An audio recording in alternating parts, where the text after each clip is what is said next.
বাল দেবতা সম্পর্কে বিস্তারিত জানতে চাইলে আমাদের একটু ইতিহাসে এবং প্রাচীন ধর্মীয় গ্রন্থগুলোতে ফিরে তাকাতে হবে। সংক্ষেপে বলতে গেলে বাল হলো ইতিহাসের অন্যতম প্রাচীন ও প্রভাবশালী একটি মিথোলজিক্যাল বা পৌরাণিক চরিত্র। বাল শব্দটি একটি সেমিটিক শব্দ যার অর্থ হলো প্রভু বা মালিক। প্রাচীনকালে মধ্যপ্রাচ্যের বিভিন্ন জাতি তাদের দেবতাকে সম্মান জানিয়ে এই নামে ডাকত। আজ থেকে প্রায় ৩ থেকে ৪,০০০ বছর আগে বর্তমান সিরিয়া, লেবানন ও ফিলিস্তিনি অঞ্চলে ক্যানানীয়রা বাস করত। তাদের প্রধান দেবতার নাম ছিল বাল। তাকে মনে করা হতো আকাশ, মেঘ, ঝড় এবং বৃষ্টির নিয়ন্ত্রক।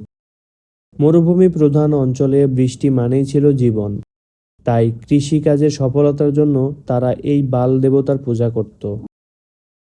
তাকে সাধারণত একজন শক্তিশালী যোদ্ধা হিসেবে কল্পনা করা হতো, যার এক হাতে থাকত বজ্র এবং মাথায় থাকত ষাঁড়ের শিং বিশিষ্ট হেলমেট, যা শক্তির প্রতীক।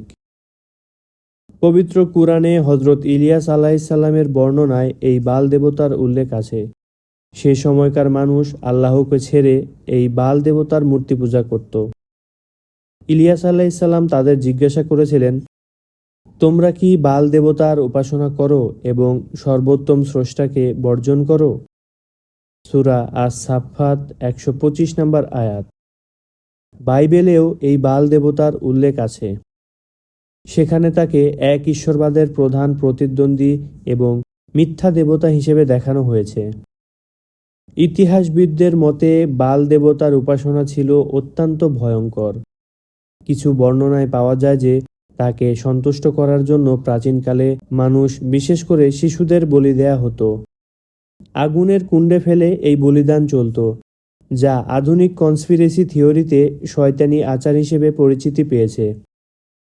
অনেকে বিশ্বাস করে যে প্রাচীন এই বাল দেবতা এবং আধুনিক শয়তান বা লুসিফার আসলে একই সত্তা। ষড়যন্ত্র তত্ত্ববিদদের দাবি, বিশ্বের সবচেয়ে ক্ষমতাধর পরিবারগুলো যেমন রথচাইল্ড ফ্যামিলি বা রকফেলার ফ্যামিলি গোপনে এই প্রাচীন সত্তার উপাসনা করে এবং তার নির্দেশেই বিশ্ব নিয়ন্ত্রণ করে। আবার অনেকে মনে করেন দাজ্জাল আসার আগে এই অশুভ শক্তিগুলো বাল দেবতার অনুসারী বা জায়নিস্ট গোষ্ঠী। আর এই জায়নিস্ট গোষ্ঠীগুলো পৃথিবীকে এক অন্ধকার ব্যবস্থার দিকে নিয়ে যাচ্ছে। বাল কোনো কাল্পনিক সাধারণ চরিত্র নয়, বরং এটি প্রাচীন মূর্তি পূজা বা আধুনিক অশুভ শক্তির একটি সেতুবন্ধন। সে হলো সেই অদৃশ্য মাস্টারমাইন্ড, যার হয়ে এই জায়নিস্ট পরিবারগুলো কাজ করছে বলে তত্ত্বে দাবি করা হয়। প্রাচীনকাল থেকেই বালকে ষাঁড় হিসেবে বা ষাঁড়ের শিং পরা একজন যোদ্ধা হিসেবে দেখানো হতো। এটি সীমাহীন শক্তি এবং প্রজনন ক্ষমতার প্রতীক। আপনি দেখতে পাবেন যে আজও অনেক প্রভাবশালী ব্যাংকিং বা বাণিজ্যিক লোগোতে এই ষাঁড়ের প্রতীক ব্যবহার করা হয়। ষড়যন্ত্র তত্ত্ববিদরা মনে করেন এটি আসলে বালের একটি পরোক্ষ অনুগত্য। যদিও এটি প্রাচীন মিশরের আই অফ হোরাস হিসেবে পরিচিত, কিন্তু কনস্পিরেসি থিওরিতে এটি বাল বা দাজ্জালের প্রধান প্রতীক। এটি বোঝায় যে এই সিস্টেমের শীর্ষে যে আছে সে পৃথিবীর সবকিছু পর্যবেক্ষণ করছে। প্রাচীন মেসোপটেমীয় এবং ক্যানানীয় ঐতিহ্যে পেঁচাকে অনেক সময় বালের সহযোগী বা অশুভ বার্তার প্রতীক হিসেবে দেখানো হতো। পেঁচা অন্ধকারে দেখতে পায়, অর্থাৎ গোপন জ্ঞান বা হিডেন নলেজের প্রতীক।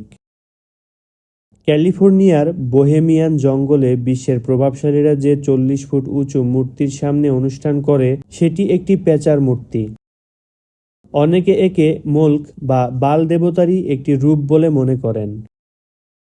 বালের উপাসনার সবচেয়ে ভয়ঙ্কর দিক ছিল আগুন। তাকে সন্তুষ্ট করতে জীবন্ত পুড়িয়ে বলি দেয়া হতো। 1000 বছর আগে যাকে বর্জন করার জন্য নবীরা সতর্ক করেছিলেন, আধুনিক সভ্যতার চকচকে পর্দার আড়ালে কি আজও সেই বাল দেবতার পূজা করা হচ্ছে? এই 3 পরিবার কি কেবল আমাদের সম্পদ নিয়ন্ত্রণ করছে, নাকি আমাদের আত্মাকেও এক অশুভ শক্তির হাতে তুলে দিচ্ছে?